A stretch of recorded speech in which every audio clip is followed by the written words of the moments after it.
In this episode, we introduce bandit thinking, which is a way to make better decisions when you are learning while acting, rather than learning first and acting later.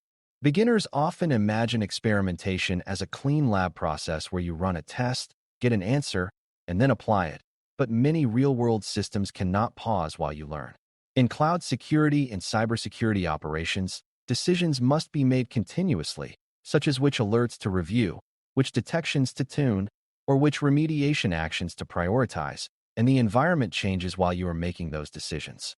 Bandit methods address this by balancing exploration, meaning trying options to learn about them, and exploitation, meaning choosing the best-known option to get immediate benefit. This balance is not just a clever trick. It is a disciplined way to reduce long-term harm from locking into a suboptimal choice too early.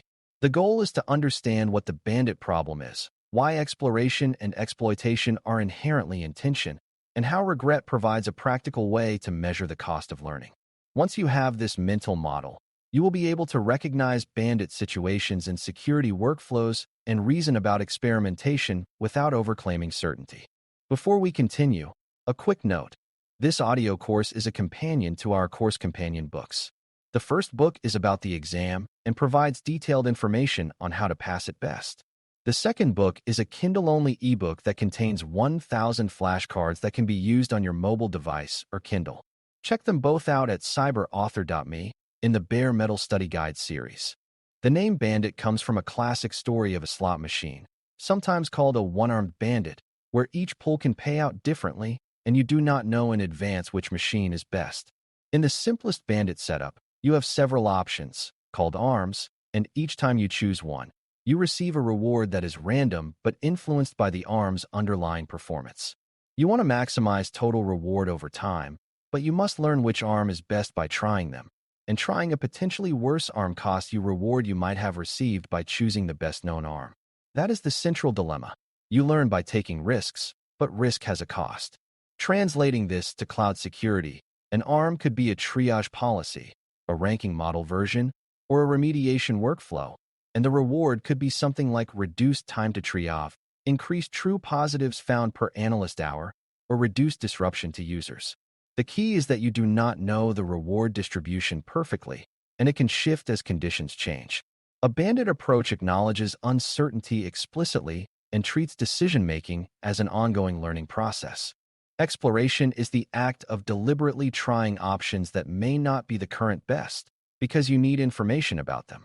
If you always exploit, meaning you always choose the option that looks best based on current data, you might never discover that another option is better because you never collect evidence. In security operations, pure exploitation can look like always using the same detection threshold or always reviewing the same type of alert first because it historically produced results. That can create a blind spot where a new threat pattern emerges and the system keeps focusing on the old pattern because it has no incentive to explore alternatives. Exploration is therefore a kind of insurance against change and against early mistakes, because your early data can be noisy and misleading. Beginners sometimes think exploration is wasteful because it chooses worse options on purpose, but it is better to think of it as a measured investment in knowledge. In a cloud environment, that investment can prevent long-term drift into ineffective practices. The challenge is controlling exploration so it does not cause unacceptable harm. Exploitation is the act of using what you currently believe is best to gain immediate benefit, and it is essential because the goal is not to learn for learning's sake, but to perform well while you learn. In cybersecurity workflows, exploitation might mean prioritizing the alert types that historically lead to confirmed incidents, or choosing the remediation action that most reliably reduces risk with minimal operational disruption. If you overexplore, you can waste analyst time, increase user friction, and reduce coverage where it is actually needed. Beginners sometimes overcorrect from the fear of exploitation by treating experimentation as constant change, but constant change can be operationally destabilizing. The skill is to exploit most of the time while exploring enough to keep learning and avoid becoming trapped. A good mental model is that exploitation is what pays the bills today, while exploration is what prevents you from going bankrupt tomorrow. Bandit thinking is therefore not a license to experiment wildly. It is a structured way to experiment responsibly. The right balance depends on risk, cost, and how quickly the environment changes. Regret is the core measurement concept that makes bandit thinking concrete, because it captures the opportunity cost of not always choosing the best action. Regret is the difference between the reward you actually obtained and the reward you would have obtained if you had always chosen the best arm, usually defined in expectation because rewards are random. In plain language, regret measures how much you lost because you were learning. You cannot avoid regret entirely because learning requires exploration, but you can design strategies that keep regret low over time by exploring efficiently and converging toward better choices. In security operations, regret can be interpreted as wasted analyst time, missed detections, or unnecessary user friction that occurred because you chose suboptimal policies while learning. Beginners often think of experimentation only as improvement, but regret reminds you that experimentation has a cost, and responsible methods aim to minimize that cost while still enabling discovery. Regret also helps you compare strategies, because a strategy that learns faster and settles on good options will accumulate less regret. This is a helpful way to keep stakeholder expectations realistic. You can explain that some performance loss is the price of learning, and the goal is to make that price as small as possible. Regret is therefore a bridge between theory and operational accountability. One simple exploration approach is to explore randomly some fraction of the time and exploit the rest, which is often described as an epsilon-greedy strategy. The name is less important than the intuition. Most of the time you choose the best-known option, and occasionally you try something else to gather information. This can work surprisingly well in stable settings, but it can also be inefficient because it explores without considering uncertainty or potential upside. In security environments, random exploration might mean occasionally prioritizing a different alert type or trying a slightly different threshold, and then observing the impact on outcomes. The benefit is that you prevent complete lock-in, and you maintain a stream of evidence about alternatives. The risk is that random exploration can waste effort on clearly inferior options even when you already have strong evidence, and it can create operational unpredictability if changes are too frequent. A more mature bandit approach explores in a way that is targeted, meaning it explores arms that are uncertain or potentially better rather than exploring everything equally. Even if you never implement advanced strategies, understanding why naive random exploration can be wasteful helps you reason about how to design experiments responsibly. Bandit thinking is about using limited exploration budget wisely. Another important bandit idea is that uncertainty should guide exploration, because the value of information depends on how unsure you are and how much improvement is possible. If you are very confident that one option is better than the others, heavy exploration wastes regret, because you are already sure. If you are uncertain, exploration can pay off because it can quickly reveal that a different option is better, reducing long-term regret. This is why many bandit strategies aim to favor options with either high estimated reward or high uncertainty, balancing the two. In practical security workflows, this could mean exploring options that have limited historical data, such as new detection rules, new triage models, or new remediation methods, rather than repeatedly testing well-known options. It can also mean exploring when the environment changes, such as after a major cloud migration or policy update, because previous performance estimates may no longer be valid. Beginners often treat uncertainty as a nuisance, but in bandit thinking, uncertainty is a resource that tells you where learning is needed. When you incorporate uncertainty into decision-making, exploration becomes purposeful rather than random. This is a key step toward professional experimentation. A realistic beginner concern is how to apply exploration safely when decisions are high stakes. Because in security, you cannot always afford to try a potentially worse option. The solution is to recognize that exploration can be constrained, meaning you explore within safe bounds rather than across all possibilities. For example, you might explore among several triage ordering strategies that all meet a minimum safety standard, rather than exploring an option that would ignore critical alerts. You might explore thresholds within a range that keeps alert volume manageable, rather than exploring thresholds that would flood the team. You might explore remediation actions that are reversible or low impact, rather than exploring actions that could disrupt production systems. This ties bandit thinking back to constrained optimization, because you are optimizing reward under safety constraints and capacity constraints. Beginners sometimes think exploration must be risky by definition, but exploration can be designed to be safe by limiting the action space.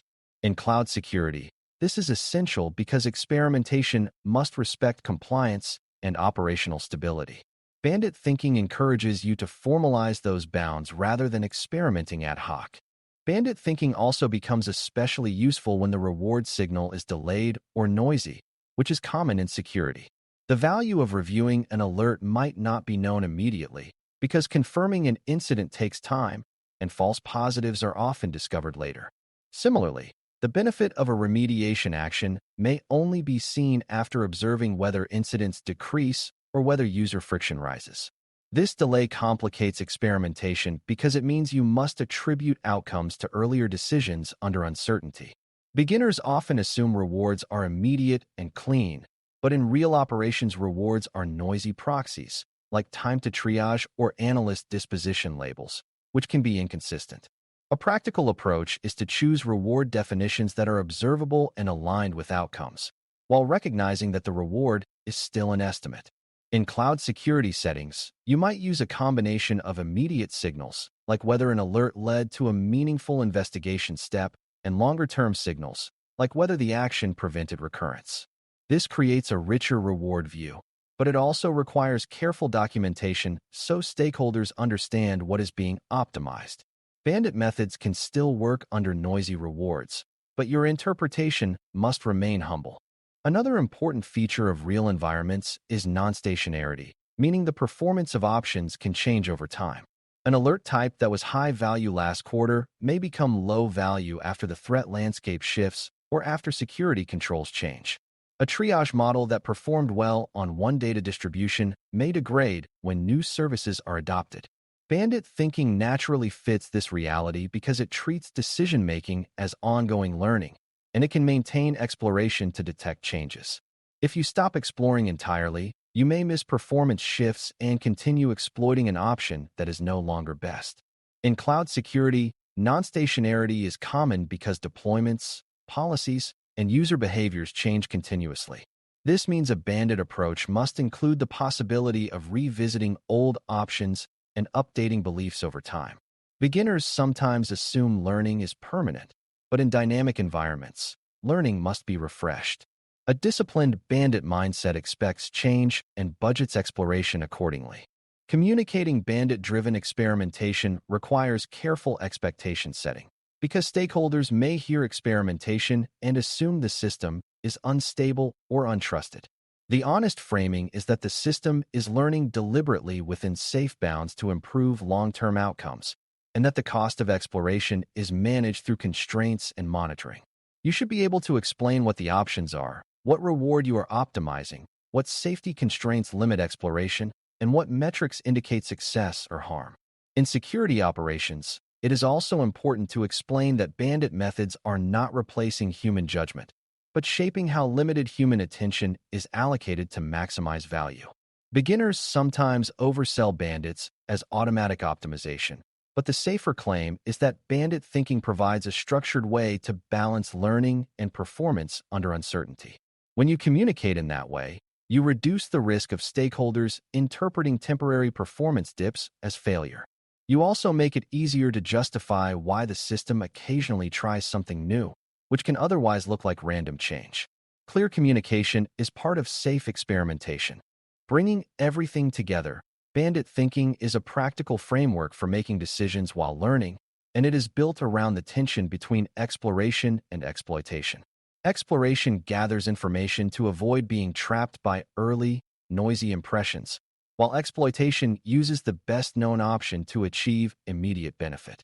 Regret provides a concrete measure of the cost of learning, reminding you that experimentation has opportunity costs that must be managed responsibly. In cloud security and cybersecurity workflows, bandit problems appear whenever you allocate limited attention or resources among competing choices under uncertainty, such as triage strategies, threshold policies, or remediation actions. Safe application means defining rewards carefully, constraining exploration to acceptable options, monitoring outcomes, and expecting non-stationarity so you keep learning as conditions change. When you can explain these ideas clearly, you show you understand experimentation as an operational discipline rather than as a series of ad hoc tests. That mindset is valuable for the CompTIA Data AI certification and for building systems that improve over time without sacrificing safety. Thanks for listening. For more audio courses, daily newsletters, and more, please visit baremetalcyber.com.